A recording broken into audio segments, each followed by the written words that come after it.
सह्याद्रीच्या दऱ्याखोऱ्यातील आपल्या कोकणात दापोलीपासून 10 किलोमीटर असलेल्या राजापुरात आहे हे कोनोहा इको फार्म स्टे. इथलं वेगळेपण म्हणजे निसर्गाचं सानिध्य आणि कलात्मक साधेपणा. तुम्हाला आपल्या गावची जुनी घरं आठवतात का हो? शेणाने सारवलेली जमीन आणि त्यातल्या मातीच्या भिंती घरांचा थंडावा टिकून ठेवण्यासाठी मदत करत. आणि कोनोहा हे नक्कीच जाणतं, म्हणून इथल्या खोल्याही अगदी तशाच आहेत. यात आधुनिकता आणि कलात्मकतेचा संगम म्हणजे इथले रस्टिक एस्थेटिक लुक्स आणि मन तृप्त करणारं ऑथेंटिक कोकणी जेवण. इथे शेजारी असलेल्या नदीची नक्कीच भेट घ्या आणि काही क्षण मन तिथंच रमू द्या.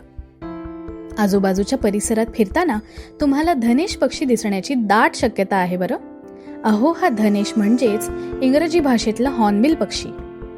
कोनोहा इको फार्म स्टे या सुंदर निर्मितीत आणखी एक भर म्हणजे इथल्या खोल्यांची नावं. शास्त्रीय संगीतातील राग मेघ, मल्हार आणि मारवा इथे तुम्हाला साथ संगत करतील. कोनोहा अगदी मनापासून तुमची वाट पाहतंय. मग कधी येणार?